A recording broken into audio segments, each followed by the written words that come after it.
Okay, we got it. Good afternoon, ladies and gentlemen. This is the author, Andrew Snorton, and I'm so excited to Walk be us here through today. A little bit. What would you say was that nudge or push for you to take the work that you're doing through the lens of what you do professionally, your community advocacy, your stewardship, obviously, by mentioning faith? What would you say was that nudge that was like, I need to take this to this particular step? That nudge was several years ago. I was involved with a survivor class, and that survivor class had like maybe about 15 women that were within it. And the women that was in that class, of course, we was all in there for some of the same reason, some of the struggles and things that we had came out of. And the instructor asked me to share my life story. And so when I did that, I was like, "You for sure? You for sure you want me?" Because at that time I was like really shy and didn't really want to talk to anybody about myself. And then on the other hand, I was thinking that I was the only one that had gone through what I had gone through. Sure, I didn't want to share this with the women that would sit around the table, but however, I did, and I shared just a little pieces of my life story. And out of that, sharing with them, so many of them began to open up and share um, things that they had gone through that they had never shared with anybody else. And so, when they began to share their pain, and I could relate to the pain because of the things that I had gone through, I was like, wow, it's like, yeah, I can see why I should write a book, because I can see where my story is helping other people, to share things that they might have never shared, with no one else, and may have never talked to Here with anyone else about it. everybody, what would you say was that moment for you where it's like, hey, I need to take what I'm doing to the next step?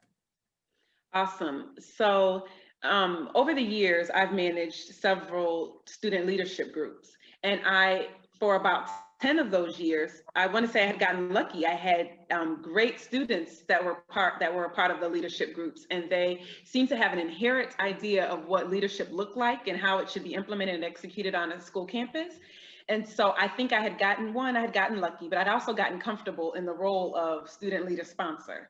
Then I encountered a group that did not have those same ideas of leadership. They didn't have the foundation. And I realized that, again, for 10 years, I had gotten lucky that these students were entrusting me to give them leadership skills and develop them as leaders. And I didn't have a manual for that. I was going off of what I just knew as an adult and how I had just pretty much figured out leadership along the way, but realized I didn't have a manual for students to reference.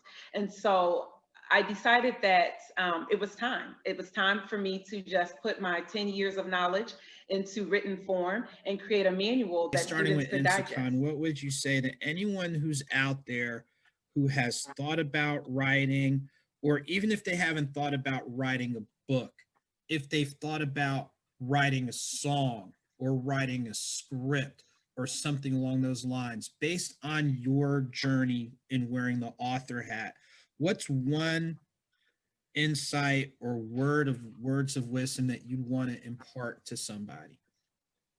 I would say that someone is waiting on you, right? Somebody is waiting on your talent and your skill. They are waiting for you to plant the seed that they need to then grow and be everything God has called them to be. Somebody's waiting on you. So I think if you recognize that you have a purpose and that purpose goes beyond yourself and even beyond the people you know, I think oftentimes that is enough to empower you to do something different. So somebody's waiting on you. Okay. LaVonne, same question.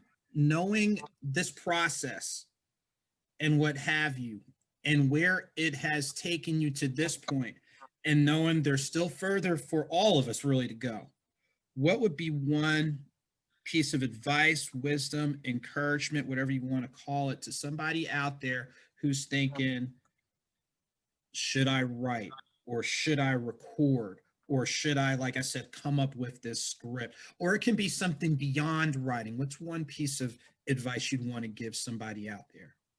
Yeah, so I would piggyback on what the young lady just said. Yeah, please just know that someone is waiting on your information, because you might be the only one that can deliver that information, because it comes through you.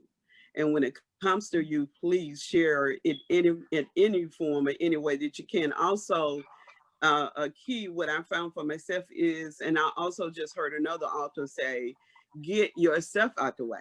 Get your head out of it. Get your intellect thinking out of it, and allow your heart to follow your heart, to write the things or whatever it may be that you're desiring to do. Because if it keep coming back to you, and it keep coming back to you every other day or every week or whatever, that means that you're the one that needs to do it. And because I used to find myself saying, someone needs to write a book on that. Someone needs to do this song.